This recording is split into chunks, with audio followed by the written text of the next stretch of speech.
que ya estuvieron aquí escuchando nuestra plática.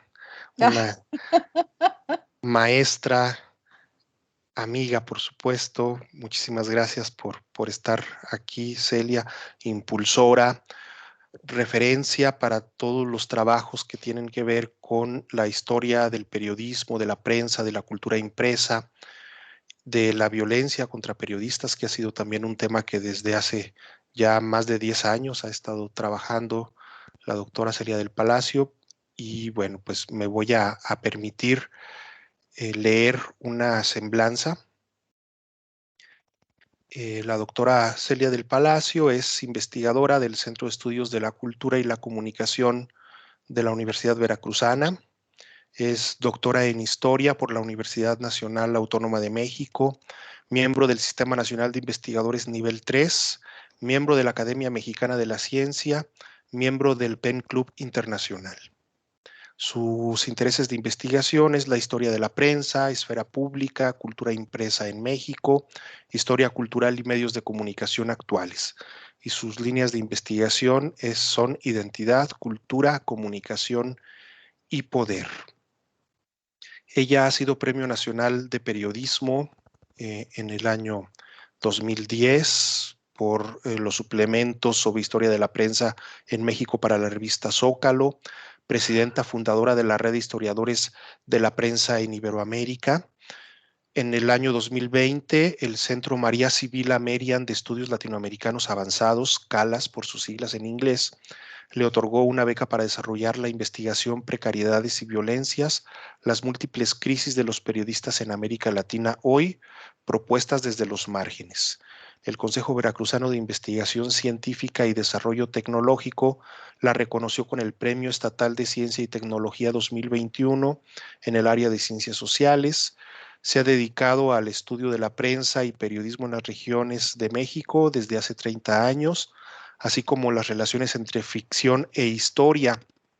Dirigió el proyecto Violencia y Medios de Comunicación en Veracruz, con financiamiento del Consejo Nacional de Ciencia y Tecnología, y a partir de ello coordinó el libro Violencia y Periodismo Regional en México, en donde impulsó toda la investigación sobre violencia y prensa en las diferentes regiones de México, prácticamente a lo largo de todo el territorio nacional. Ha sido coordinadora de 13 libros de investigación en torno a la historia de la prensa en México, la historia de la cultura impresa y la cultura en México. Entre sus libros como autora única podemos citar ¿Por qué la lucha por un hijo no termina? Testimonios de las madres del colectivo Familias de Desaparecidos Orizaba, Córdoba. Esto se publicó en el 2020. Pasado y presente, 220 años de periodismo en Veracruz. Catálogos de la hemerografía de Jalisco y de Veracruz, la disputa por las conciencias, los inicios de la prensa en Guadalajara, 1792-1835, la primera generación romántica de Guadalajara, la Falange de Estudio, 1852, de taller artesanal a periódico industrial, la Gaceta de Guadalajara, 1902-1914, entre otros. Ha impartido docencia y ha sido conferencista en diversas universidades de México y otros países, entre ellas la Universidad de Guadalajara, la Universidad Veracruzana, Universidad de Sonora, Universidad Nacional en Costa Rica, Instituto Gino Germani de la Universidad de Buenos Aires, Universidad de Bielefeld en Alemania, Universidad Autónoma de Madrid, Universidad Fluminense de Brasil, Universidad Católica de Chile, Universidad Grenoble 3 Stendhal, del estudio de la Escuela de Altos Estudios de Ciencias Sociales de París, la Universidad de La Plata, entre otras. Además, bueno, tiene también una labor muy interesante como escritora de novelas históricas, entre ellas se encuentran No me alcanzará la vida, Leona, Las mujeres de la tormenta, Hollywood era el cielo, biografía novelada de Lupe Vélez, Adictas a la insurgencia y El camino del fuego. Bueno, pues todo un personaje, la doctora Dios mío. Celia del Palacio. Muchas gracias por tu participación, por esta charla, por la generosidad de participar con nosotros a través de esta conferencia. Y pues sin más, Celia, tienes la palabra. Muchas gracias. Eso me había olvidado la mitad de todo eso. Qué bueno que me lo recuerdas. Muchas gracias. Bueno, pues encantadísima de estar con ustedes esta mañana. Muchas gracias a Salvador de León, amigo muy querido de muchos años, por la invitación a participar en estas conferencias y pues poder estar en contacto con ustedes. Eh, Como ya lo ha dicho Salvador, pues esta conferencia que voy a impartir hoy, de lo que les voy a hablar hoy, tiene que ver con el proyecto que me autorizaron para el Centro María Sibila Merian de Estudios Latinoamericanos Avanzados, CALAS, aquí en Guadalajara, donde estuve realizando esta investigación sobre los periodistas precarios, sobre las diferentes precariedades que sufren los periodistas. Y pues de ahí es donde les voy a platicar, digamos, cuáles fueron los resultados de esta investigación. Voy a compartir esta pantalla, espero que sí se vea porque no entiendo muy bien cómo funciona. No veo qué es lo que se ve, no sé si se ve. Sí se ve bien la ¿Sí? Ah, pantalla, ok. sí. Porque aquí en Teams creo que nunca había compartido la pantalla. Entonces, les voy a hablar de los retos, pues, del periodismo, pero de esos periodistas más precarios, los periodistas locales. Ellos viven entre la precariedad y la violencia, y podemos ver eso en los ataques que han estado sufriendo. Por ejemplo, seguramente están en contacto, bueno, saben que en estos últimos meses, en este año, pues han asesinado a 11 personas ya, o personas periodistas de diferentes lugares de México.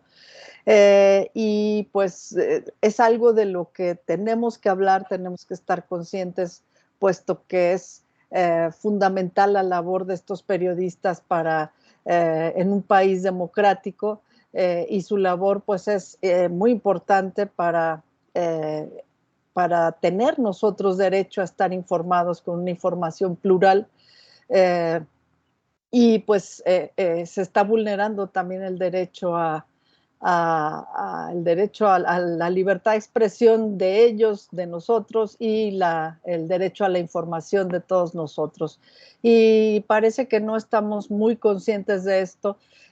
Ciertamente matan a mucha gente, al igual que a los periodistas, ¿no? Y sin embargo, pues cuando se silencia a un periodista, se silencia también pues a una población, a un medio, y muchas veces son el único medio que hay en ese lugar, y pues esa población se queda silenciada, no sabemos exactamente qué pasa ahí adentro. Y curiosamente, lamentablemente, tristemente, las zonas silenciadas en México cada vez van creciendo más y más y más. No tenemos un mapa muy claro de cuáles son esas zonas silenciadas, pero vamos sintiendo que muchas poblaciones se quedan aisladas, digamos, no sabemos qué es lo que está pasando en esos lugares, y cada vez más cerca de las ciudades incluso. Antes podíamos hablar de lugares como, pues es en la frontera, es allá en Tamaulipas, es luego Veracruz, ¿no? Bueno, pues sí están matando gente en Veracruz, y bueno, pero ahora esta violencia se está acercando cada vez más bueno, en el centro del país, en lugares donde antes no se sospechaba siquiera que fueran a matar a periodistas, como en Zacatecas, en Guanajuato, eh, cada vez más en Oaxaca, por ejemplo, cuando esto no ocurría de esa manera en años anteriores. Bueno, pues voy a... Celia, ¿Sí? disculpa que te interrumpa. Vemos el archivo de PowerPoint. No Ajá. sé si ya pasaste más láminas, vemos nada más la No, primera. no he Ah, empezado. ok. Bueno, en este PowerPoint voy a presentar también algunas fotografías de Félix Márquez, que es un periodista veracruzano que tuvo también que salir de Veracruz en algún momento, y luego regresó, y su proyecto se llama Vestigios. Ahora van a ver por qué. Eh, Ahora sí. Ah, ok, ok, ok, ok. Bueno, la libertad de expresión en el mundo, estamos viendo que cada vez está siendo más acotada en diferentes lugares. En particular en América Latina estamos viendo países que están bajando, digamos, en esa tabla de la libertad de prensa en el mundo que hace Reporteros Sin Fronteras año con año. México está en el lugar 143, o sea que está bastante lejos de lo deseable, digamos. Ustedes ven este mapa y pueden ver que, bueno, ¿se ve? Ahora sí te voy a interrumpir. No, no lo vemos, fíjate. No me digas. Sí, si dejas ¿Eso de sí lo compartir ves? y vuelves a... No, vemos nada Nada. más la primera lámina y el archivo de PowerPoint, Esta. pero no la presentación. Ajá. Ah, En- entonces, ¿qué hago? entonces, ¿Ven así o cómo? si dejas de compartir la pantalla y vuelves a compartir en la opción que dice eh, pantalla en lugar de ventana, Dejar de compartir, ok. ¿Y ahora qué hago? y ahora volver a compartir y aparecen dos opciones, una dice pantalla y otra dice ventana, elegir Inicia la la opción conversación pantalla. pantalla, ujú, Ajá. Y se ve así. y ahí vemos todo Así. ahí, Ah, exactamente. Ahora sí. ah, qué bien. Eso Gracias. sí ya se ve, pues. Sí, ahí ya vemos el mapa. Muy bien. Bueno, pues como estaba diciendo, estos países en rojo, pues son los que tienen mayores problemas de libertad de expresión. Ven que América Latina cada vez está creciendo más en cuanto a limitaciones para la libertad de prensa, ¿no?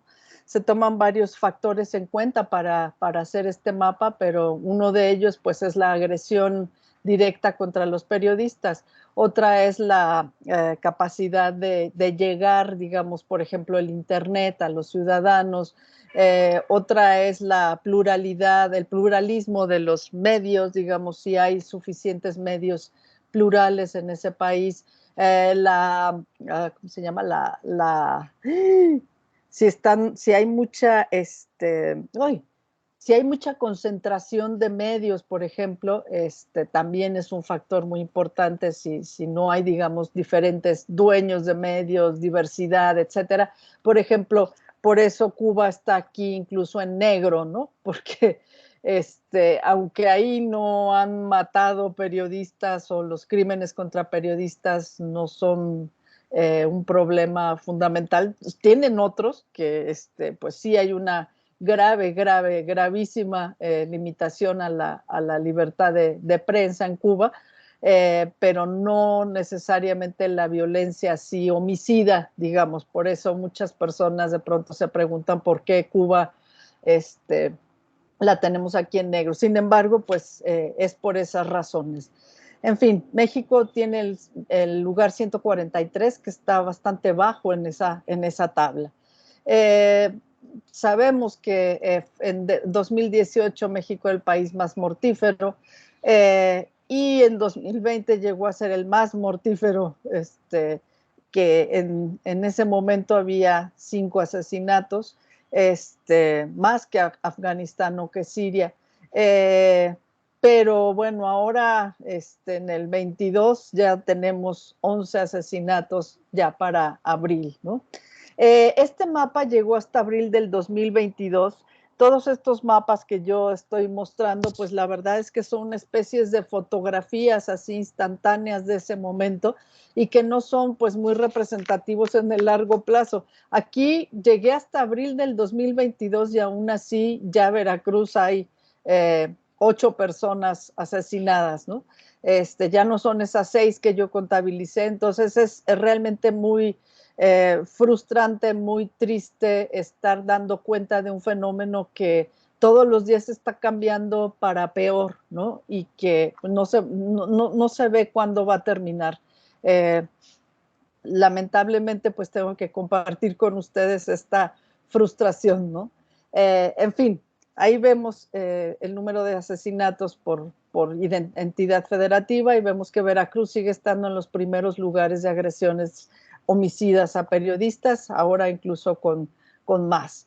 Ya se ha estudiado mucho cuáles son las causas y los desencadenantes de las violencias. Muchos académicos han hablado de esto. Entre otras cosas, bueno, ellos señalan las relaciones existentes entre la prensa y el poder, ¿no? Que están a veces muy cercanos unos de otros. La prensa está esperando que se le pague o si no pega, este tipo de relaciones clientelares y bueno, que se han llamado como de un modelo liberal capturado, ¿no? Las relaciones existentes entre el poder y el crimen organizado, que pues es algo tan sutil que difícilmente podemos dar cuenta de hasta dónde llega esta infiltración o esta captura del crimen organizado a las entidades de poder a todos los niveles. Las estructuras económicas de las empresas mediáticas, los mercados mediáticos subnacionales, si hay más medios privados o no hay más medios privados, eso lo han estudiado bastante los académicos. Si hay mayor o menor presencia de la sociedad civil, porque dicen que si hay mayor presencia de una sociedad civil fuerte y vigorosa, pues los poderes, quienes sean, tanto fácticos como constituidos, pues se detienen más al atacar a los periodistas. Esto lo prueban por ahí en algún artículo. Eso se ha mencionado, lo menciona Salazar Grisel. El grado de profesionalización de los periodistas, ¿no? Si son realmente profesionales, si tienen un compromiso con este rol que se les ha dado a los periodistas como estos vigilantes, estos perros vigilantes del poder, ¿no? Que si realmente están comprometidos con ese rol, pues es más difícil que sean cooptados por los poderes diversos y bueno, es más difícil que, o a lo mejor por estar vigilando el poder, pues son atacados de peor manera, ¿no? Si hay una mayor modernidad o menor modernidad en las prácticas y en las propias empresas periodísticas, si el gremio está unido o desunido y por supuesto la impunidad, ¿no? La impunidad y la ausencia del Estado. Esto pues es más o menos obvio, todo el mundo ha llegado a esta conclusión de que pues la impunidad incluso es causante de más violencias, puesto que se puede agredir a un periodista y no pasa absolutamente nada. Eh, También se ha hablado de la vulnerabilidad del gremio, por qué son vulnerables los periodistas. Y bueno, pues porque las instituciones no protegen, porque incluso hay un sistema legal que criminaliza a través de demandas judiciales y lo hemos visto muy claramente en estos últimos tiempos en México, ¿no? Contra diversos periodistas, Sergio Aguayo, que fue demandado de una manera ridícula por no sé cuántos millones de pesos, el gobernador Moreira, ¿no? Finalmente perdió la demanda, pero no importa, ¿no? La verdad es que estas demandas no son hechas para ser ganadas, sino para que intimidar a los periodistas, para que pierdan tiempo, para que pierdan años y años de su vida tratando de resolver esa situación y pues desincentivar que los demás periodistas puedan publicar algo por el miedo a estas demandas, ¿no? Una vez más, la alta concentración mediática en las élites oligárquicas, ¿no? Bueno, que haya 2 o 3 cadenas de televisión, 2 o 3, ¿cómo se llama? Periódicos muy fuertes donde se presiona a los trabajadores, etcétera, con ciertos salarios, precariedad laboral muy fuerte, etcétera, etcétera. Estos bajos salarios que atentan con la autonomía de los periodistas, empresarios que no se ocupan de sus periodistas cuando son violentados, que no tienen ninguna, pues ni empatía, y peor aún, que no cumplen siquiera con las reglas más elementales de protección a los trabajadores. Por supuesto, pues la cercanía geográfica con la violencia que tienen muchos de estos periodistas y estos actores violentos que están cada vez más en diferentes lugares del país. También se ha hablado de la falta de confianza de los públicos en los periodistas y esto también es muy claro, ¿no? La gente no se ha comprometido con sus periodistas. pueden atacar a los periodistas sin que la gente se levante, digamos, ¿no? Sin que proteste nadie, porque a nadie le importa lo que le pase a los periodistas. Cuando los periodistas son defendidos, pues cambia la situación, ¿no? Un poquito, y se sienten como más protegidos contra las posibles agresiones. Y uno de los mayores elementos que hacen vulnerable a este gremio es reportar para la prensa local. O sea, los periodistas locales son, lo sabemos, los más vulnerables, y eso lo hemos visto pues en todos los ataques que han recibido con mucha dificultad. Se ataca a periodistas pues muy famosos, digamos, hay muy pocas excepciones a esta regla, y más bien atacan a aquellos que nadie conoce, que están en la periferia de la periferia, y esto es lo que vamos a hablar ahora. De los periodistas locales. Yo insisto en que no es posible entender las condiciones de estos periodistas locales y los microlocales sobre todo como un reflejo de lo que ocurre a nivel nacional. Todos estos artículos, todos estos estudios que se han hecho sobre los periodistas, las causas, los predictores, los bla, bla, bla, algunos son generalizables, pero otros no. Yo pienso que no es posible generalizar ese tipo de estudios, y entonces pues hay que hacer, yo pienso, una caracterización mucho más precisa de estos trabajadores, ¿no? Sistematizar las violencias que sufren como resultado de múltiples desigualdades, no nada más doblemente desiguales, como dicen por ahí algunas investigadoras, sino múltiples.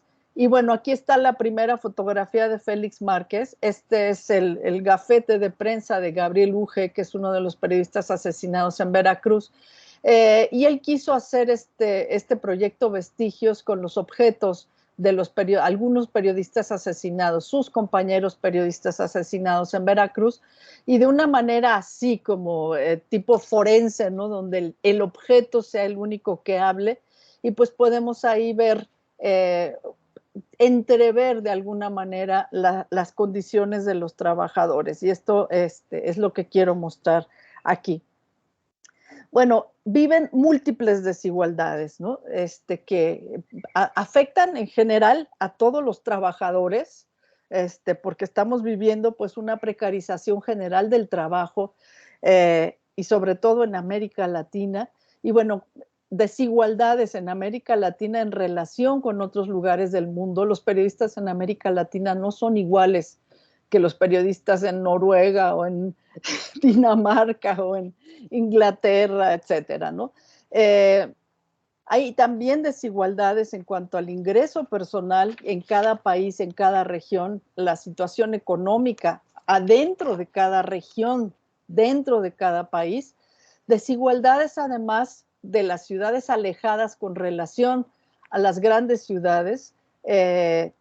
Y entonces, pues yo llego a este concepto de periodistas de frontera, que me parece que no son doblemente periféricos, como dicen Celeste González de Bustamante y Janine Relly en su libro del año pasado, sino que yo creo que se enfrentan eso, a múltiples desigualdades, múltiples vulnerabilidades. Y bueno, ¿cómo hacer esta investigación? Y les estoy pues contando cómo le hice, ¿no? Y que quise buscar estos casos particulares. No quería yo generalizar de ninguna manera y partir como de hipótesis generales, ¿no? Y luego pues ir acomodando esas grandes hipótesis a los hallazgos, sino un poco al revés, ¿no? Quise hablar con las personas, los sujetos que cuentan sus historias, y pues no quise que terminaran en un número nada más, ¿no? Y bueno, tomando en cuenta múltiples factores, porque en general pues estos estudios de los que he hablado pues hablan de una o dos variables. No se pueden incluir muchas variables en estos estudios, ¿no? En general. Entonces, bueno, yo quiero hablar de lo múltiple, ¿no? Y además, bueno, buscar lo diferente, lo heterogéneo, ¿no? Y no no buscar la generalización. que se pueda aplicar a muchos contextos. Como digo, pues algunas generalizaciones sí se pueden aplicar y otras no. Y bueno, quise más bien eso, ver qué pasaba a partir de los sujetos que me contaron sus historias y no al revés, ¿no? Y una investigación que, como dice Anne Hofschmidt, que yo la admiro muchísimo, es una exploración y un descubrimiento, un movimiento constante y delicado entre el saber y no saber, ¿no? Y esto me pasó muchas veces cuando uno piensa que ya sabe, que ya tiene una respuesta, de pronto se regresa como en las serpientes y escaleras hacia la casilla número 1 otra vez porque no sabes, ¿no? No sabes qué pasó, no sabes cómo resolver. Y yo creo que eso hay que también pues asumirlo como investigadores, ¿no? Y también pues hacer una reflexión sobre desde dónde estoy yo investigando la violencia. Pues yo, ¿cómo me involucro en esto, no? En realidad yo no soy periodista, entonces, bueno, estoy desde la academia intentando entender a los periodistas, intentando escucharlos, pero desde otro lugar.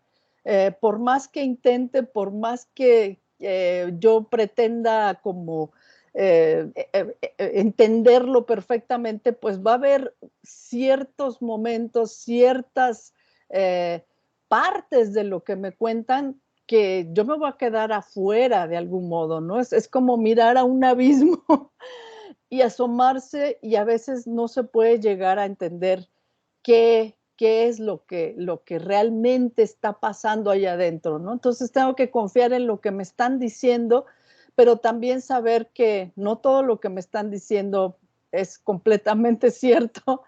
Y también queda mucho de lo no dicho, de lo que no quieren decir, de lo que ellos mismos no saben, ¿no? Entonces, pues ir adivinando como en este mapa un poco en la oscuridad, ¿no? Eh, y pues alejarme de estos modelos más tradicionales. Y bueno, hice entrevistas a profundidad a lo largo de varios años, desde mi investigación anterior en 2014 al 18, donde entrevisté a muchos periodistas, no solo de Veracruz, sino de Tabasco y de Tamaulipas, de Chiapas. Y ahora en el 2021 hice 15 entrevistas más a través de Zoom. Yo quería ir a los lugares y quería ver cómo trabajaban estos periodistas, hacer lo más cercano posible, pero con la pandemia esto no me fue posible hacerlo, ¿no? Entonces, bueno, además escucharlos sin preguntarles gran cosa, a ver qué es lo que me quieres decir, ¿no? ¿Cuáles son los problemas que tú crees que hay? ¿Cómo vives tú esa violencia, no? Un método, pues, lo más horizontal posible, siguiendo a Sara Corona, por ejemplo, ¿no? Con ellos, ¿no? Que ellos cuenten. Y bueno, tratando de entender estos múltiples factores que inciden en las circunstancias particulares y desde allí buscar hilos conductores. Y bueno, llegué a estos conceptos entre frontera y periferia, por ejemplo, González de Bustamante y Relly en su libro del año pasado, hablan de la periferia, todo lo que no está en el centro, pues regiones distantes de los centros económicos, que reciben poca atención de la metrópoli, la gente tiene que pues rascarse con sus propias uñas para resolver sus problemas. Esto sí, ciertamente, pero yo tomé más bien el concepto de frontera, ¿no? Siguiendo a unas antropólogas, Darcy Poole, o a Guillermo O'Donnell, que habla de las zonas marrón, ¿no? Que son aquellas regiones donde el Estado no está presente. Y además esta frontera como un límite territorial donde termina la ley y donde estos actores legales pretenden imponerse sobre el territorio y los ilegales están tratando también de imponerse allí, ¿no? Entonces, digamos que es este lugar simbólico de resistencia cultural y hasta bélica, ¿no? No sé si ustedes han oído hablar de estos presidios que había en el norte del país, ¿no? Para defender estas ciudades como del no imperio de la ley que estaba del otro lado. Un poco eso es lo que yo estoy entendiendo aquí en estas regiones de frontera. Y pues así los periodistas ya no los estoy llamando periféricos, como hace González de Bustamante y Relli, que ellas los definen de cierta manera, ¿no? Que sí tiene que ver un poco con lo que yo quiero expresar, pero bueno, los periodistas de frontera, que yo llegué a esta noción hablando con Antonio Mundaca, que es un periodista de Tuxtepec, que tuvo que salir incluso de Tuxtepec, y él decía que él se sentía muy orgulloso de estar haciendo un periodismo de frontera, ¿no? Entonces, claro, me sonó muchísimo y por eso llegué a esto junto con él, pues, ¿no? Es un periodismo que es necesariamente local y bueno, es periférico en este sentido de Bustamante y Relli, pero ellas dicen que aunque los periodistas trabajen para grandes medios muy poderosos, no tienen el poder económico y social. Yo digo, sí, pero no trabajan en grandes medios. No estoy hablando de los periodistas que trabajan en grandes medios. Son periodistas precarios de algún modo en el sentido que explicó por ahí Espino Sánchez, y en un precariato del que habla Rubén González y Dulce María Cepeda, que son aquellos trabajadores que ni siquiera son los proletarios o algo así, que tienen acceso a un sindicato y que tienen acceso a cierta cultura, digamos, de trabajo, ¿no? Este precariato no tiene nada, están funcionando como sin ningún tipo de prestación o beneficio. Trabajan en los márgenes del Estado, en estas zonas silenciadas muchas veces, y hacen un periodismo de resistencia. Aquí estoy siguiendo también a Ismael Bojorquez, este periodista de Sinaloa, que él hablaba de un periodismo de resistencia, ¿no? Ya no en el sentido que otros académicos han hablado de este periodismo de temeroso, ¿no? Sino un periodismo resistente, ¿no? Y así también lo concibe Antonio Mundaca como un periodismo de frontera, para defender la frontera de los del otro lado, digamos, ¿no? Eh, y bueno, ahí lo que yo quise abordar es no la falta de independencia y autonomía profesional, no de qué manera estos periodistas se ciñen o no a los modelos que tanto nos han impuesto desde fuera. No quiero saber si son los watchdogs del poder o no. No, eso no creo que podamos hablar en ese sentido de esos modelos para estos periodistas. Quiero hablar de las precariedades que sufren, ¿no? Y de los lugares donde trabajan. Y además, ¿qué es lo que hacen ahí, ¿no? Si logran llegar a sus comunidades, si logran influir en sus comunidades, si logran de algún modo, pues, cambiar, ¿no? Esos espacios donde ellos viven. Esta fotografía a mí me emociona mucho, es la mochila de Goyo, de Gregorio, ay, se me olvidó su nombre, Gregorio, del sur de Veracruz, que fue también asesinado, Gregorio Jiménez, sí, en 2014. Si ustedes ven, ahí en esa mochila cargaba su cámara, ¿no? Y bueno, así trabajan estos periodistas, ¿no? ¿Cómo le hacen en este contexto? ¿Cómo informan en este contexto y si pueden influir en estas microesferas públicas en cuanto a discusión de los asuntos de interés de las personas, de las comunidades?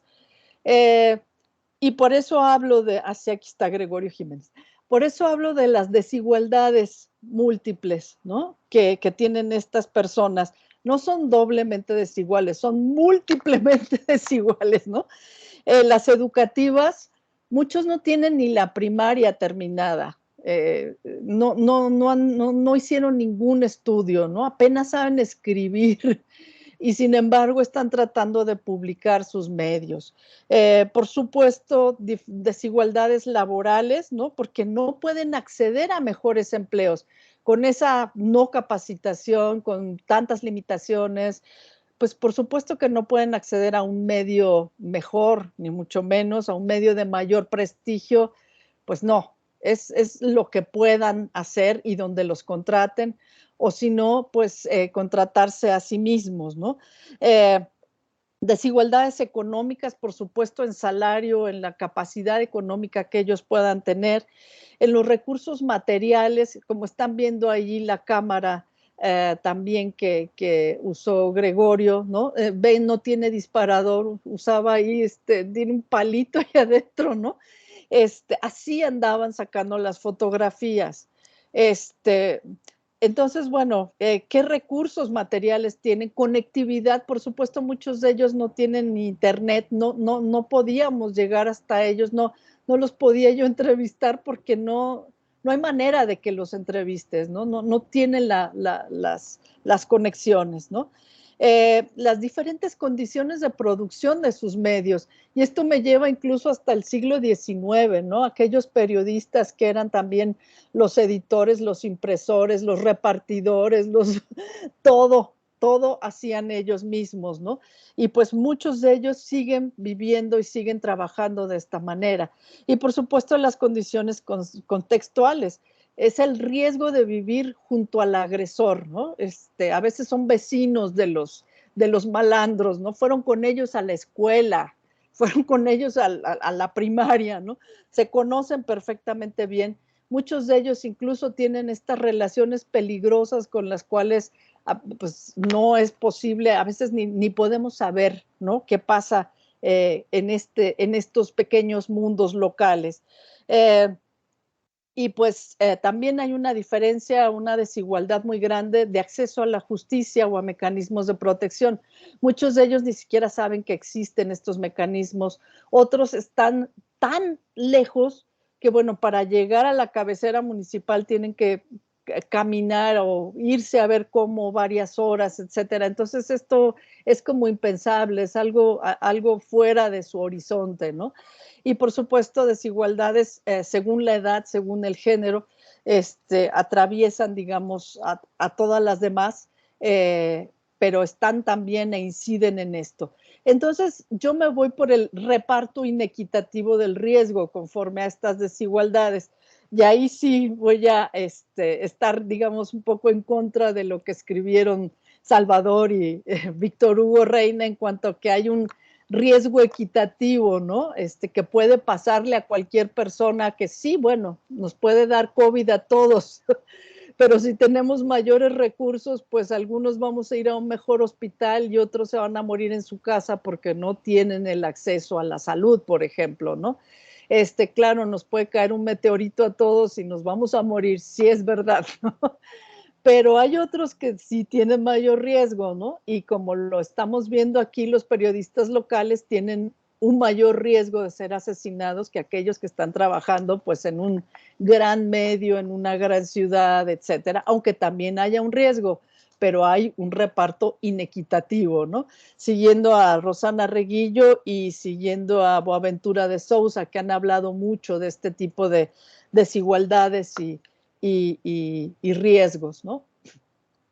También hablo de la vulnerabilidad y de la agencia de estos periodistas, ¿no? Son vulnerables, ciertamente. Esta es la bocina con la cual Moisés Sánchez publicitaba su periódico en Medellín de Bravo. Salía en su camioneta y gritaba las noticias, ¿no? Eh, Vaya, que son vulnerables, pero también esta vulnerabilidad puede ser movilizadora de una resistencia. Y sí siento a estos periodistas como actores que son capaces de procesar esta experiencia social y diseñar maneras de lidiar con la vida, según dice Long, ¿no? Incluso en las formas más extremas de coerción.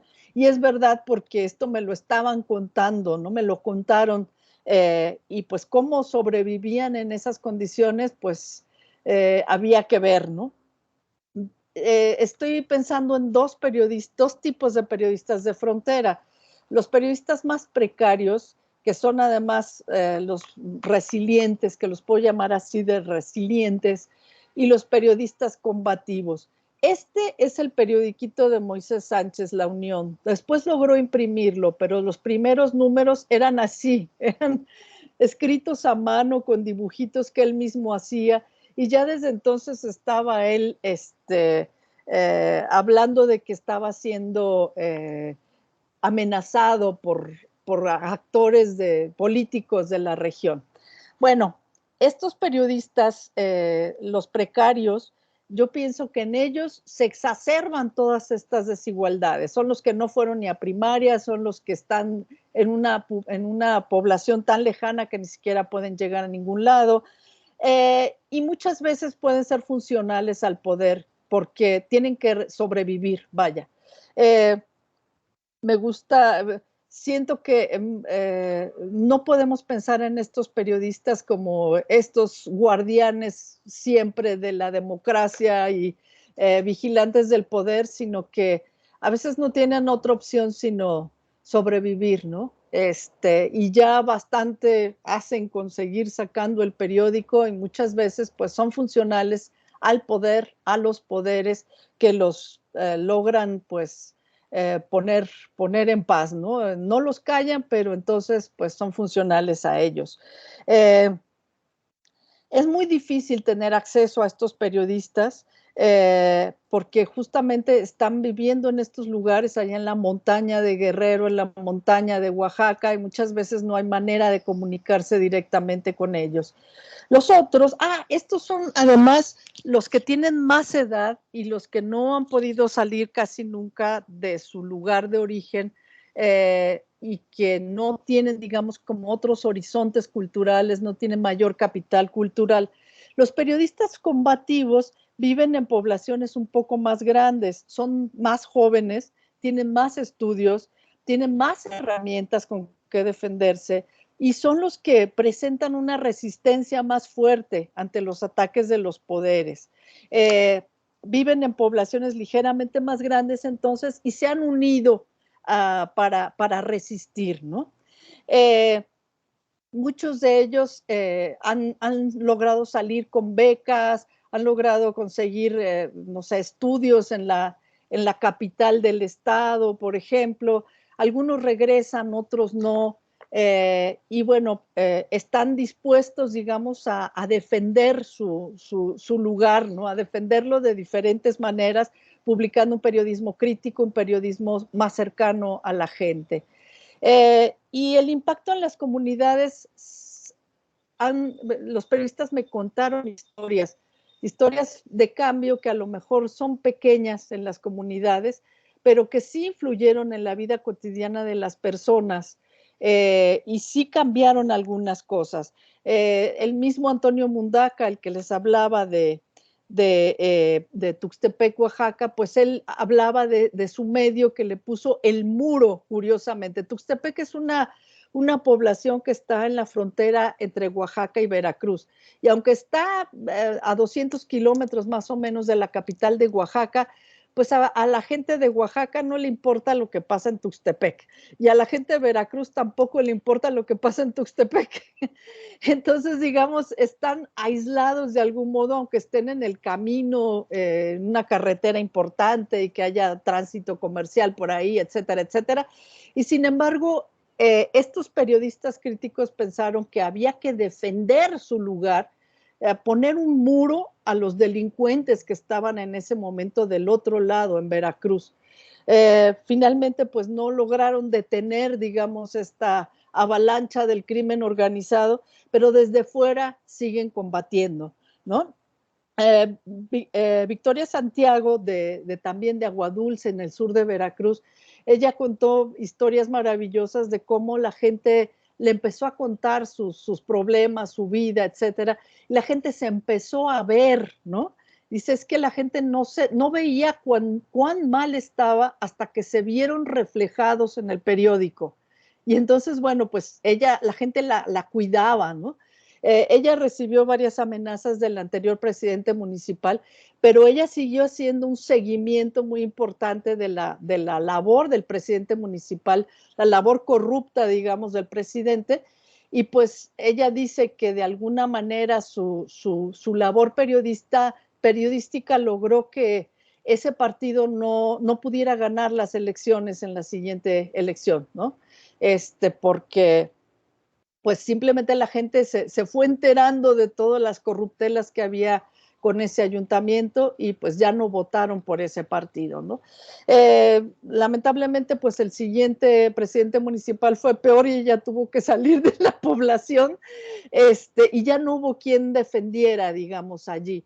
Entonces, bueno, se ve la diferencia entre cuando hay un periodista que está defendiendo y que está cerca de la comunidad y cuando ella ya no estuvo ahí, pues ya no hubo quien hablara de qué tan mal estaba haciéndolo el ayuntamiento y pues se volvieron a reelegir, digamos.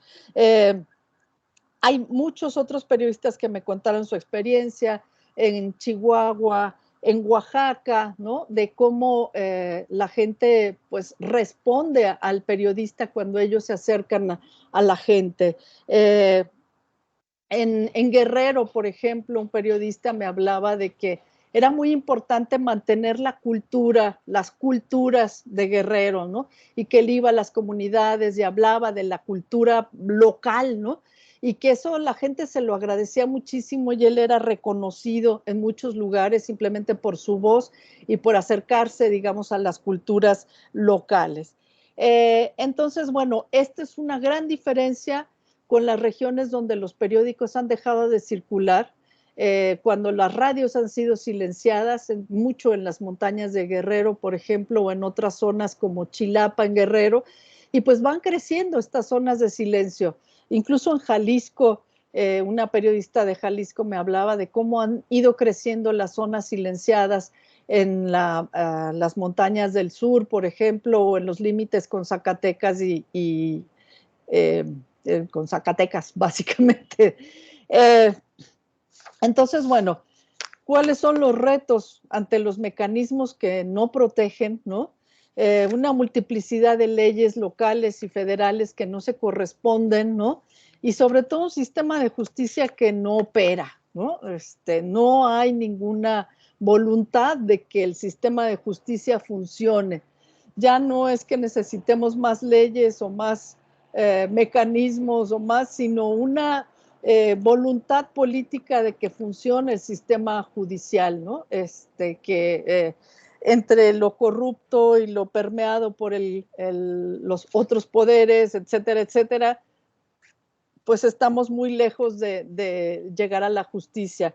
Y pues ahí está la impunidad, ¿no? Que yo creo que hay que seguir escarbándole, digamos, a ¿qué contiene esa impunidad, ¿no?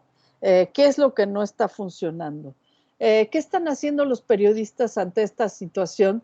Pues hay unas nuevas formas que están actuando estos periodistas en solidaridad horizontal, estas redes de periodistas que se han extendido por diversos lugares del país, un periodismo colaborativo, donde a través de estas alianzas extralocales, estos periódicos que a veces son pequeños periódicos digitales, etcétera, han logrado pues publicar la información más allá de su lugar de origen en otros muchos, replicando estas noticias y pues así es más difícil que sean callados.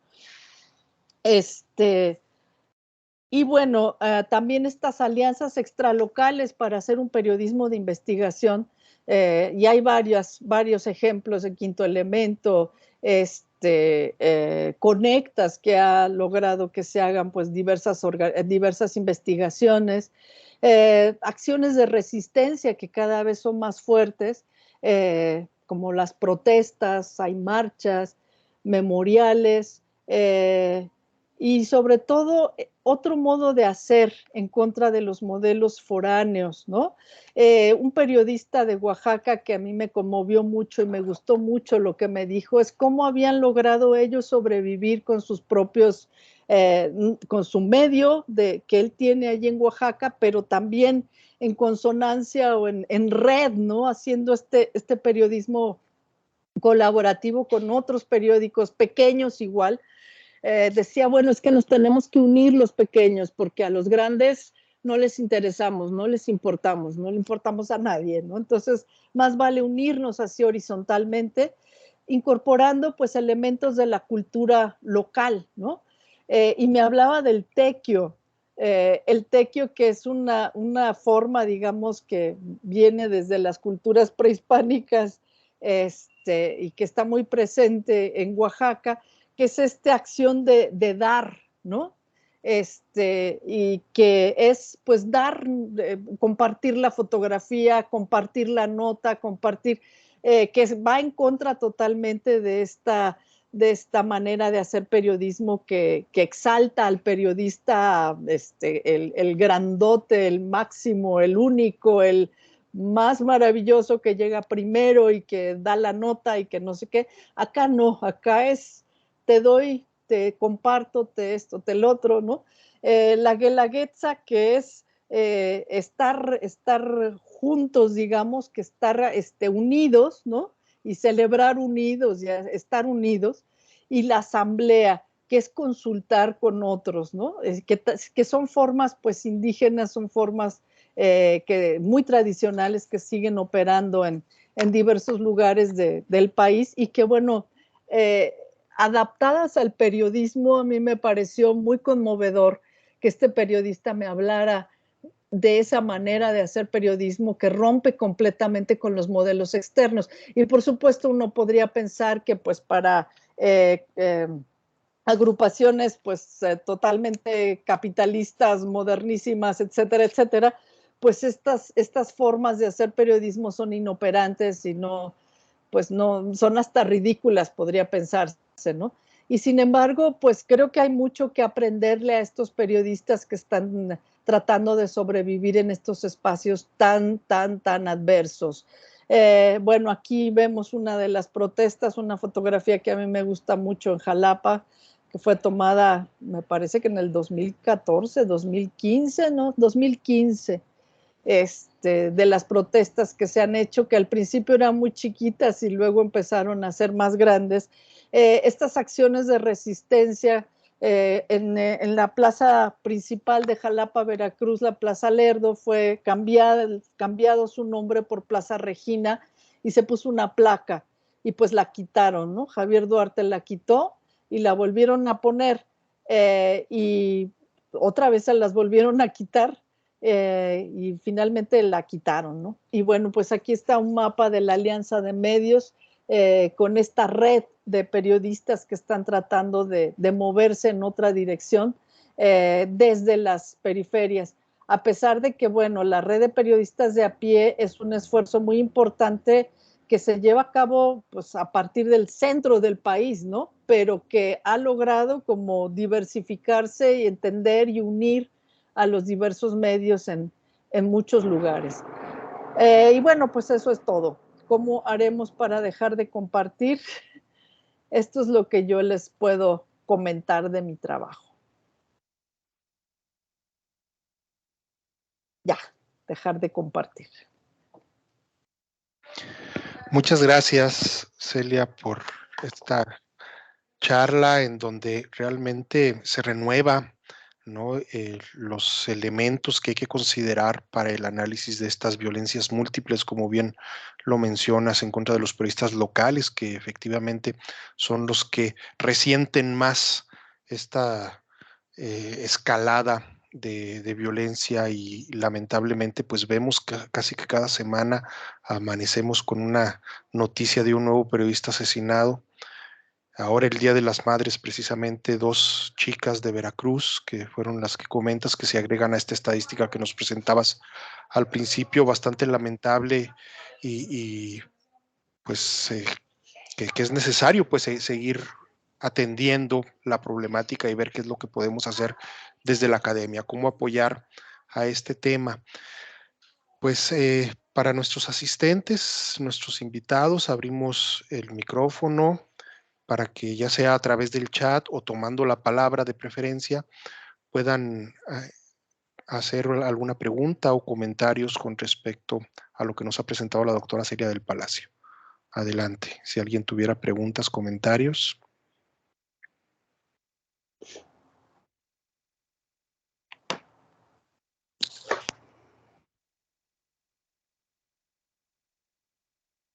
Adelante, Alfredo, y después Gibran. Buenos días, muchas gracias Muchas gracias pues por la oportunidad de hacer la pregunta. Es más como una pregunta, un comentario. Me parece muy interesante que yo soy colombiano y esto pues se repite en Colombia Ay, y, sí. pues mirando la historia de Latinoamérica, se repite en Latinoamérica, como la amenaza a los periodistas y a los líderes sociales es una constante. Ujú. Estuve leyendo hace unos días un informe de hace 40 años de unas víctimas, estaban contando pues lo que les había pasado y lo triste de ese informe es que hoy día se sigue repitiendo lo mismo. Y es muy complejo, ¿no? Como en Latinoamérica hay personas que tienen que rascarse con sus uñas, que fue la expresión que usaba la doctora, y tienen que mirar la forma como sacan las cosas adelante porque tienen un completo abandono del Estado, tienen un completo abandono de los medios. El caso colombiano es bien grave porque los medios están muy coartados y los medios oficiales no muestran todo lo que pasa y esas barreras que hay en el campo son muy visibles para los que están allá porque realmente no se puede visualizar todo lo que pasa del campo hacia afuera, todo lo que está en las partes rurales hacia afuera, realmente no hay forma de visualizarlo. Y las personas que vivimos en la capital no nos damos cuenta muchas veces de todas estas cosas que vienen pasando, que hace muchos años y que siguen pasando hoy en día. Entonces, pues me pareció muy interesante. Muchas gracias. Pues muchas gracias. Ay, perdón. Iba a proponer si podemos escuchar las otras dos Ok, preguntas que también muy están bien. aquí con la mano levantada y después integrar en alguna respuesta. Celia, ¿qué te parece esa dinámica? Adelante, Gibran, y enseguida Sonia Valenzuela. Muchas gracias, doctor, y agradecer también a la doctora Celia por esta interesante conferencia. Y preguntar, bueno, al principio hablábamos sobre estas condiciones que pueden favorecer el periodismo o que en algunas latitudes del mundo pues hacen que sea menos riesgosa esta práctica profesional. Y hablábamos desde la sociedad civil, ¿no? Una sociedad civil fortalecida es en donde pudiera haber menos casos de agresiones. En ese sentido, preguntar, pues, qué tipo de ciudadanía se debería generar o qué tipo de ciudadanía deberíamos estar desde la academia promoviendo para que se pueda proteger a los periodistas, pues ahora sí que desde el propio pueblo, ¿no? Desde la propia sociedad civil, sí como consumidores, sí como necesitados de la información que se genera desde el periodismo.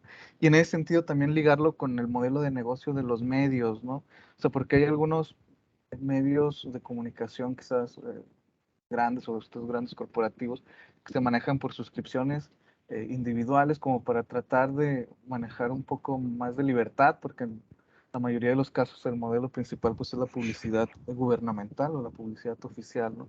Entonces en ese sentido también cómo replantear primero la ciudadanía, luego el modelo de negocios y preguntar sobre la solidaridad. Hablaba al final, doctora, sobre que este apoyo que hay en los periodistas locales, incorporando algunas prácticas de la cultura local, el caso de Oaxaca, pero también si hay prácticas contrarias, ¿no? En esta competencia por la información, No, si eso claro. no se convierte en un riesgo, ¿no? En una vulnerabilidad que entre los propios periodistas pues se agredan, ¿no? Sobre todo en fuentes quizás como más, donde hay más competencia, como la política, porque en la experiencia profesional me he dado cuenta que quizás en algunas fuentes como la policíaca, ahí hay más prácticas de solidaridad entre los propios reporteros por el riesgo que implica estar cubriendo ese tipo de Así noticias, es. pero hay otras donde sí, como que la competencia es más férrea, ¿no?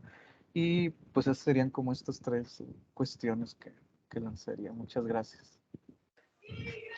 Bien, y enseguida Sonia Valenzuela y hacemos la pausa para que la doctora Celia pueda responder y después damos voz a las siguientes intervenciones. Adelante, Sonia. Buenos días, muchas gracias y pues un placer escuchar tan interesante ponencia.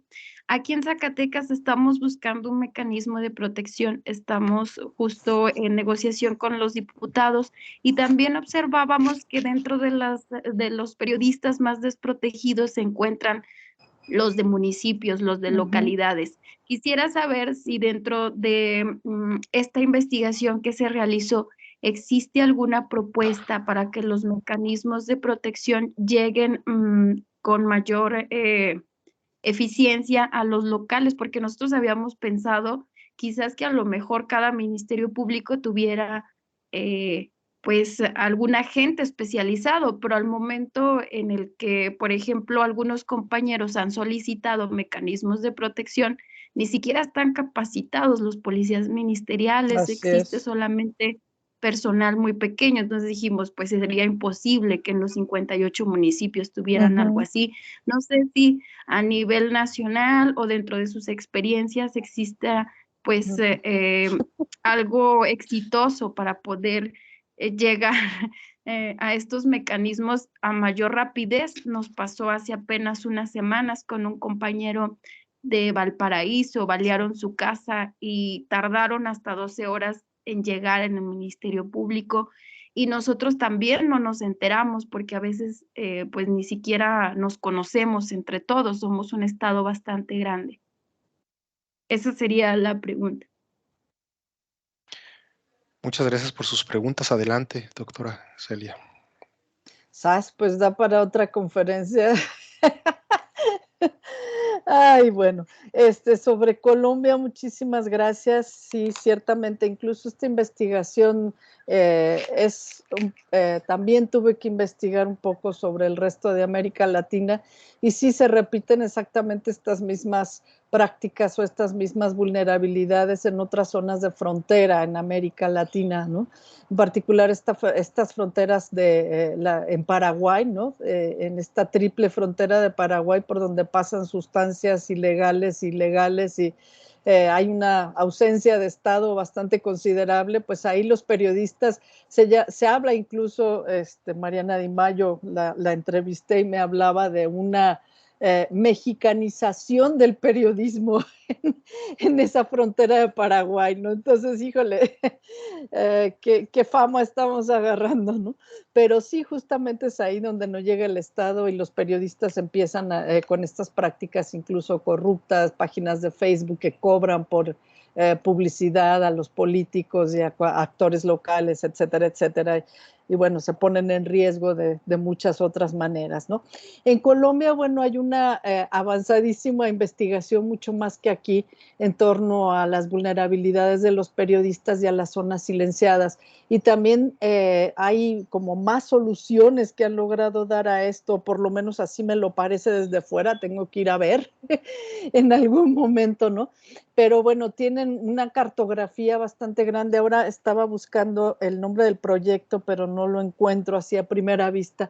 Una cartografía muy interesante, incluso interactiva, donde se pueden ver las zonas silenciadas de Colombia, ¿no? Han hecho una investigación muy, muy interesante sobre estas zonas silenciadas, que no tenemos en México, por cierto, y que sería como muy, muy importante y muy útil hacerla, y también muy difícil, ¿no? Por ver dónde se han silenciado más medios y qué se informa en esos lugares, cómo se informa la gente, qué siente la gente de no estar, de no saber nada, ¿no? De no poder, que la gente de fuera no sepa lo que les está pasando allá adentro, etcétera. Entonces, bueno, en esta gran cartografía de las zonas silenciadas de Colombia me da una envidia increíble.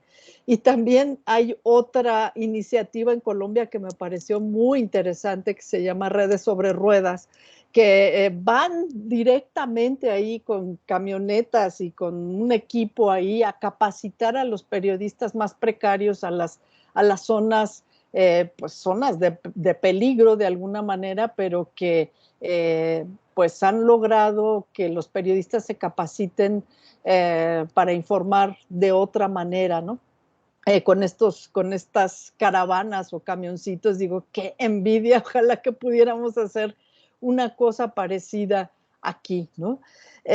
Y bueno, pues sobre el tipo de ciudadanía y por supuesto que deberíamos de fomentar un tipo de ciudadanía pues solidaria con estos trabajadores, ¿no?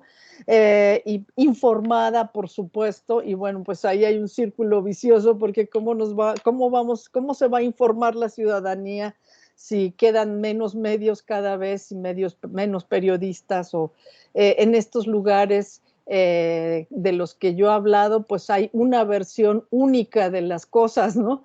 Y bueno, ¿cómo se va a fortalecer esta ciudadanía desde estos pequeños lugares? Pues solamente con la labor de estos periodistas que informan a pesar de todo, ¿no? Y bueno, desde la academia, ¿cómo fomentar esto? Pues por supuesto enterándonos de los problemas e involucrándonos en los problemas sociales, porque muchas veces nos quedamos, digamos, como en el cubículo, o desde acá queremos resolver o teorizar, ¿no? Como en el aire las cosas, y pues creo que nos tenemos que involucrar en qué está pasando, en cuáles son los problemas de estas personas, ¿no? Has hablado de las suscripciones, de otros modelos de sostenimiento de los medios, ¿no? Muchos de estos medios han tenido que cerrar porque no tienen manera de sostenerse. Ese es uno de sus grandes problemas, ¿no? Que además estos periodistas han tenido que aprender pues de negocios, ¿no? Que no sabían de esto, y han tenido que ver cómo financian, cómo hacen rentable su medio. Esa es una de sus grandes dificultades. Algunos han cerrado periódicos importantes, creo que es Lado B, ¿no? Se llama este periódico de Puebla, que tuvo que cerrar de plano porque no hubo manera de sostener el medio. Ayer justamente llegó una denuncia de un periódico pequeño en Lagos de Moreno, que se mantiene de que la dueña venda pizzas, ¿no? Entonces, bueno, da una ternura esto, porque no hay manera de sostener este periódico más que la dueña venda pizzas en un local, ¿no? Y ahí hace conferencias y no sé qué. No le pareció al presidente municipal y entonces les mandó borrar un mural que ella había pintado en las paredes de su pizzería, ¿no? Entonces, bueno, este tipo de problemas que dices, híjole, tenemos que enterarnos, porque ahí está el problema, ¿no? De ahí sale el problema, ¿no? Entonces, bueno, ¿cómo podemos apoyar? Pues apoyando a estos periodistas, a estos pequeños medios, pagando por la información. No estamos acostumbrados a pagar por la información, pero digamos como generando una cultura de que, pues, si quieres información de calidad, si quieres otro tipo de información plural, pues hay que pagarla, ni modo, ¿no? Y justamente es una manera de apoyar a los periodistas para que no tengan que vivir de la publicidad oficial o de ciertos actores que quieren meter mano ahí, etcétera, etcétera, ¿no? Entonces, bueno, es una manera de protegerlos, ¿no? Y claro, la falta de unión en el gremio es proverbial, ¿no? Y todo también tiene que ver con esta captura de una parte del gremio por el Estado, por ciertos actores. Me contaron las historias, ¿no? De que, bueno, si un periodista crítico en un lugar pequeño está en contra del gobernante, hay una serie de periodistas que fungen ahí como el primer muro de protección del gobernante, ¿no? Que están dispuestos a atacar, a hacer cualquier cosa al compañero crítico, ¿no? Entonces, bueno, pues ahí digamos que es la suma de toda esta problemática, desde la precariedad en que viven estos periodistas, viven entonces de las dádivas del gobierno o las dádivas de cierto grupo criminal para atacar a los otros, ¿no? Entonces, bueno, ¿cómo podemos hablar de solidaridad de grupos si está también capturado en el interior, ¿no? Y sobre todo en estos pequeños pueblos. Y por otro lado, pues el público, ¿no? La gente, me ha tocado y me da mucha pena decirlo, ¿no? Pero todavía hay como una cultura autoritaria, de estos resabios de la cultura autoritaria donde hemos vivido, donde aquel que critica y aquel que le exige a la autoridad que cumpla con su trabajo, es que debe ser por alguna razón, ¿no? Debe ser porque alguien atrás le está diciendo que proteste, ¿no? O sea, no creemos ni en nuestra propia capacidad de protesta, ¿no? No estamos acostumbrados a protestar a menos que nos pase a nosotros, ¿no? Entonces, bueno, ahí están todos los familiares de desaparecidos, ¿no? Que están solos, y el resto de la sociedad no es capaz de acercarse porque no tiene un desaparecido, ¿no? Entonces no me vaya a pasar, no me vaya yo a contaminar, no vaya, y no protestes, mejor calladito, ¿no? Entonces, bueno, esa cultura de la no protesta, de la sospecha, de, como decían los famosos, el sospechosismo, ¿no? Que traemos, ¿no? De que pues si está protestando debe ser porque alguien le pagó, porque alguien atrás le dijo, porque, es que viene de tal autoridad, claro, ¿no? No sé qué, entonces no apoyemos, ¿no? No protestemos, hacemos el vacío, ¿no? Y me parece pues muy triste. Yo creo que hay que acabar con ese tipo de los resabios de cultura autoritaria que traemos todos ahí, el pequeño priista que llevamos dentro y que lamentablemente en los últimos, en esta presente administración ha sido muy fomentado desde las palestras más altas del poder, ¿no? En fin, lo de Zacatecas lo lamento muchísimo y ciertamente no, los mecanismos de protección, yo no vi un lugar donde realmente hubieran podido funcionar a nivel local, ¿no? Por supuesto, uno de los grandes problemas de la impunidad es esta falta de capacitación de los agentes, de estos agentes ministeriales de los ministerios públicos.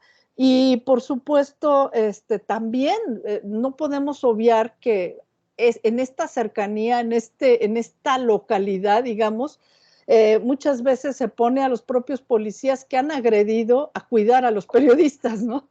A que hagan este muro de protección a los periodistas y bueno, pues vemos los casos más bien espantosos, que eso es lo que yo les puedo contar y me da muchísima pena no hablar de casos más esperanzadores, sino más bien de que son los propios policías los que no permiten que llegue la ambulancia cuando balacean al periodista, los que evitan que se sepa, los que evitan que no sé qué, los mismos que estaban protegiéndolo supuestamente, ¿no? Entonces, bueno, pues en estas localidades una vez la cooptación, una vez más, digamos, la captura de todas las autoridades y de los pueblos enteros por el crimen organizado, eso es lo que, híjole, me parece como irresoluble y que los periodistas son pues las primeras víctimas o unas de las víctimas más visibles, digamos, de esta captura criminal a nivel local y bueno, a todos los niveles, ¿no? Que esto impide, digamos, que pueda haber justicia, ¿no? Entonces, bueno, pues, ¿para qué sirve una ley o para qué sirve el mecanismo si los agentes que lo van a llevar a cabo no están capacitados, no están o están coludidos o etcétera, ¿no? Entonces, híjole, los siento mucho como terminar con esta nota de desesperanza, pero mientras no se, pueda haber Estado, ¿no? En el sentido más fuerte de la palabra y pueda iniciar una finalización de esta captura por los agentes del crimen organizado, pues seguiremos en serios problemas. Muchas gracias por las respuestas. Aquí tenemos una pregunta en el chat de Viallo Grillo, egresado de nuestro doctorado, doctor ya.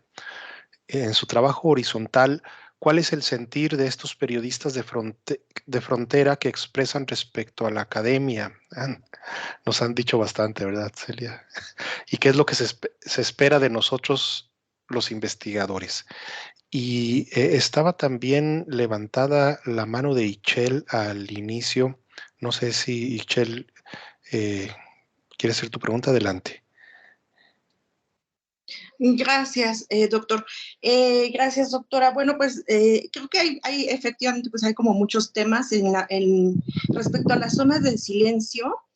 Yo veo con preocupación, pero sobre todo quisiera preguntarle, o sea, si estas han aumentado, cómo se han movido a raíz del nuevo cambio, ¿no?, del presidente Andrés Manuel, porque hace rato se comentaba sobre las organizaciones de la sociedad civil, pero parece que hay un debilitamiento también de las organizaciones de la sociedad civil, ¿no? Entonces, como que va de la mano, ¿no? Y de hecho, pues no solamente un debilitamiento en general, sino específicamente en los temas de corrupción, por ejemplo, esto de pedirle al gobierno de Estados Unidos que deje de apoyar por medio del USAID a estas organizaciones que están investigando sobre temas de corrupción, me parece como muy preocupante y que debilita al gremio en general, ¿no? Además de, por ejemplo, haber desaparecido en el Indesol, ¿no? Bueno, las ayudas y las convocatorias para que realmente eran las que ayudaban a las organizaciones de la sociedad civil, ¿no?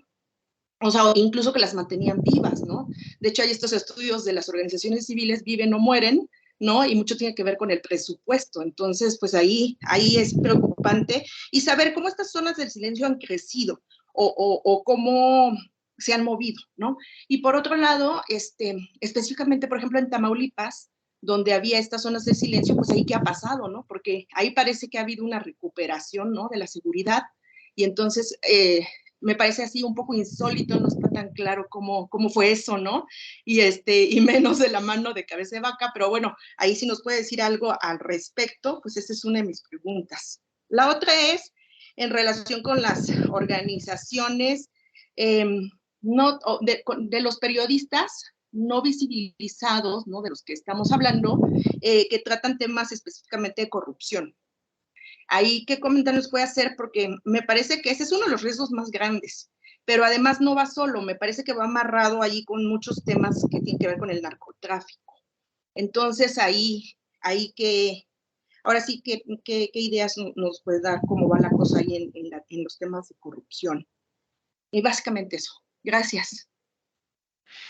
Y yo aprovecho para poner una pregunta más para una tercera conferencia de tu parte, Celia, que sería, si has tenido la oportunidad de platicar con los periodistas frente a esta aparente pues clima que se está impulsando, difundiendo desde la propia presidencia de la República en los discursos de la mañanera, en donde hay ataques directos a los periodistas de diferentes maneras, ¿no? Podemos discutir si son ataques o señalamientos, pero bueno, cómo los periodistas están percibiendo esta condición de este aparente enfrentamiento entre el Poder Ejecutivo Federal y el gremio. Muy bien, bueno, pues ya van como 5 conferencias más, muchos papers que voy a poder escribir con todas estas preguntas. Muchas gracias. Bueno, ¿qué piensan los periodistas sobre los intelectuales? Es una de las reflexiones que yo me hice desde antes de hablar con ellos y durante y después y demás. Primero piensan que los explotan de alguna manera y por eso me parecía como muy importante más bien como hablar con ellos, ¿no? Porque sienten que de algún modo hemos extraído información de ellos, ya no quieren seguir contestando cuestionarios y encuestas y preguntas, y ya están como hartos de que, y además casi siempre son los mismos. Eso es mucho lo que digo en mi trabajo, que pues muchas de las cosas que me han contestado en el pasado las veo luego en otros trabajos, son las mismas respuestas, ¿no? Ya están como hartos, ya es un discurso como casi de que le prendes y ya sale solito, ¿no? El mismo discurso. Entonces justo yo no quería como caer en eso, ¿no? Están cansados de que estemos como sacándoles información y que no les sirve a ellos como para nada, ¿no? A ver, ¿a mí de qué me sirve que tú hagas tu tesis, ¿no? O tu trabajo, o lo que sea? ¿Y yo qué voy a ganar, no? Y por otro lado, pues que que no entendemos, ¿no? Nada, y pues en cierto sentido tienen razón, ¿no? Porque no estamos viviendo en sus condiciones y no estamos haciendo lo que ellos están haciendo, etcétera. Algunos de estos periodistas han denunciado pues que las universidades en general no se han ocupado de ellos y que los han olvidado, que no hay una visibilización mayor por parte de las universidades como instituciones así fuertes, ¿no? De dar voz o de denunciar lo que está pasando con estos periodistas. Entonces, bueno, a nivel de intelectuales, y por otro lado, también me parece que no es que quieran que les demos voz porque ellos tienen la suya, ¿no? No quieren que nosotros hablemos por ellos porque ellos pueden hablar, pero sí que hablemos como en el discurso académico sobre sus cosas, ¿no? Sobre sus problemas. Entonces también digamos que es una relación un poco funcional, ¿no?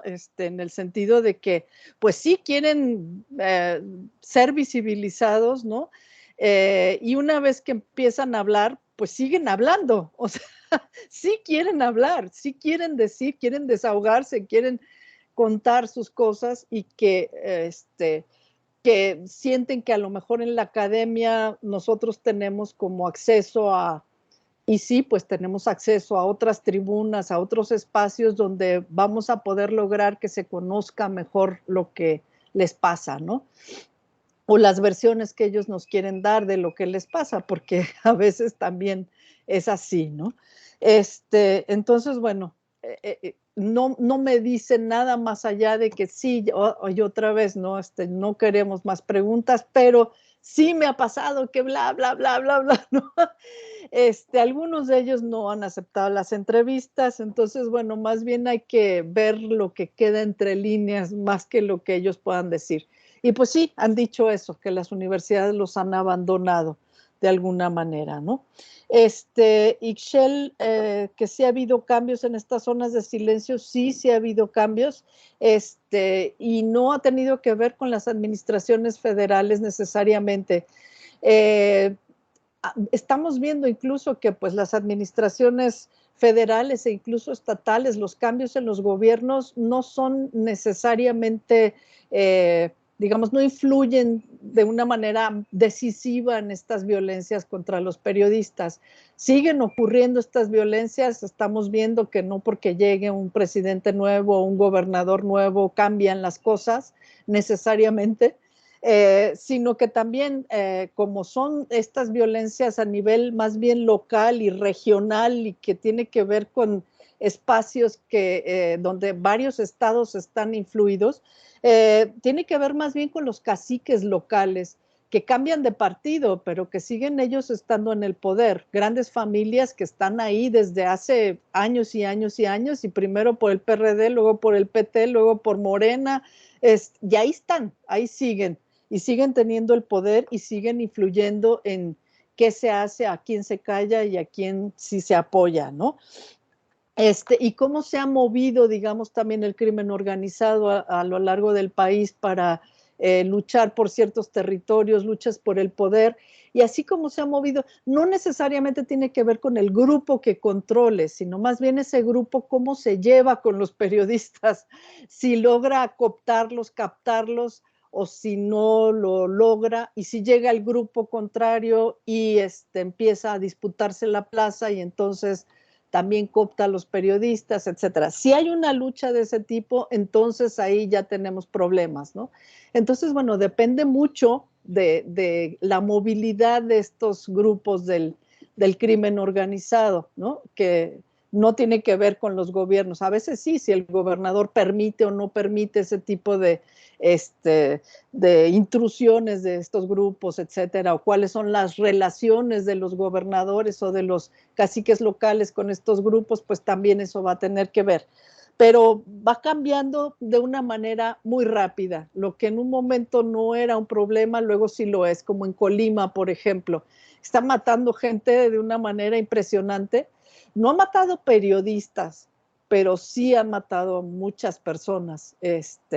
Entonces, ¿qué pasó allí? Y a lo mejor esa zona de silencio tiene que ver justamente con que los periodistas no están diciendo demasiado, ¿no? O no están metiendo a investigar qué está pasando, no lo sé, ¿no? Yo creo que es muy complicado ver, y como dije al principio, pues es una foto instantánea que es del día de hoy y mañana puede cambiar, ¿no? por esta multiplicidad de factores.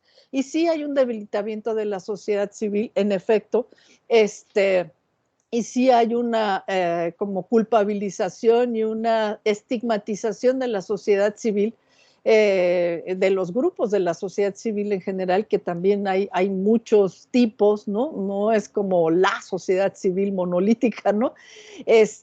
Hay algunos que probablemente sí estaban extrayendo una renta para sus actividades, otros no, otros realmente han hecho un trabajo muy importante.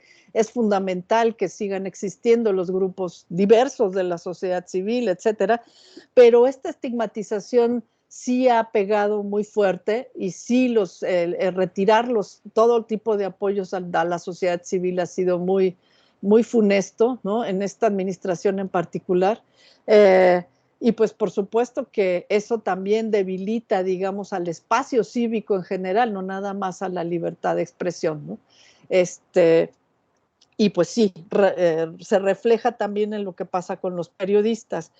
¿Qué pasó y cómo se recuperó Tamaulipas? La verdad no puedo decir, pero tiene que ver con la relación del propio gobernador con ciertos grupos del crimen organizado, sin duda, ¿no? Yo no creo que se haya erradicado para nada el crimen organizado, sino que más bien se llegó a ciertos términos de negociación donde es posible la vida sin que llame demasiado la atención hacia afuera, ¿no?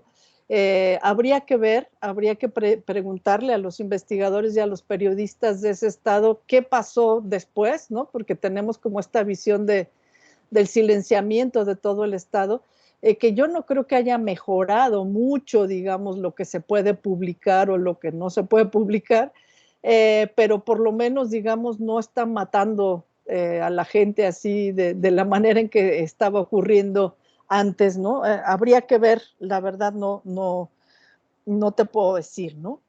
Y por supuesto los periodistas que cubren esta corrupción que generalmente tiene que ver con no solo narcotráfico, sino tráfico de otro tipo de bienes, desde tráfico de personas, huachicol, etcétera, etcétera, etcétera, mercancías de toda índole, etcétera, en las autoridades locales, por supuesto que son quienes tienen más problemas o más posibilidad de ser agredidos, silenciados, cooptados, etcétera, ¿no? Como lo prueban también muchas de los crímenes que hemos visto en los últimos años de periodistas. Pero puede ser cualquier cosa, ¿eh? Puede ser una fotografía que no se debió haber tomado, puede ser una nota a lo mejor muy inocente que no parecería que pudiera, me contaba una periodista del sur de Jalisco que pues estaba siendo vigilada, estaba siendo intimidada, simplemente por el hecho de haber dicho cuánto costaban los boletos cuánto iban a costar los boletos del carnaval, ¿no? Entonces eso, ¿no? Y cuestionar que por qué era ese precio, no sé qué, bla, bla, bla, dónde iba. Eso fue suficiente para que la siguiera la policía, para que la estuvieran vigilando afuera de su casa, para que le mandaran mensajes intimidatorios. Entonces, bueno, ni con el pétalo de una rosa, ¿no? Se puede meter uno con las autoridades. Y esto tiene que ver con lo que pregunta Salvador. Sí les pregunté y sí están realmente muy enojados por esta actitud del presidente, que además se repite, como que es un efecto cascada, es lo que han dicho, ¿no? Que si el presidente dice eso desde la mañanera, pues también lo dice el presidente municipal, también lo dice el gobernador, lo tenemos en Jalisco, Alfaro, ¿no?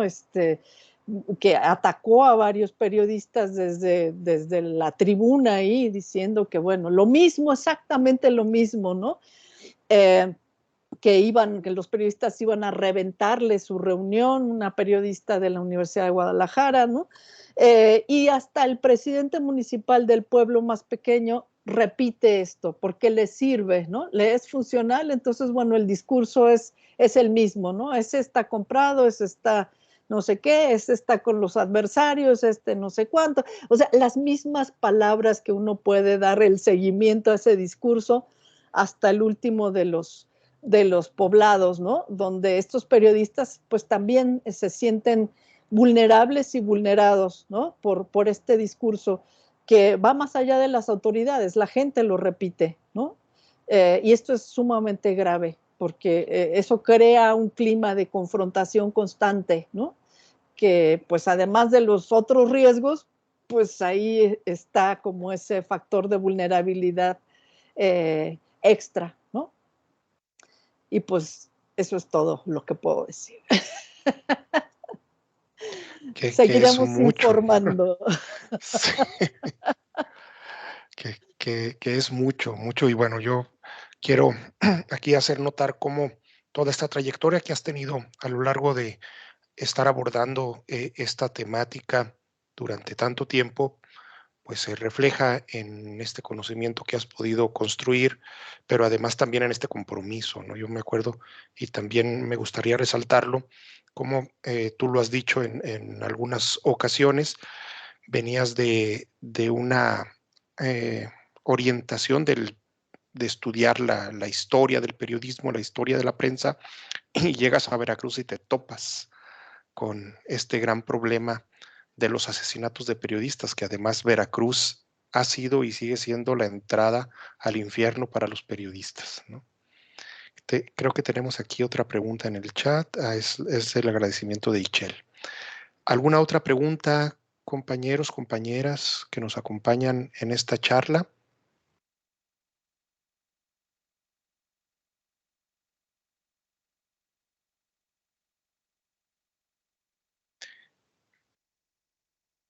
Norma, adelante, maestra Norma. Hola, ¿qué tal? Buenos días. Un saludo a todos.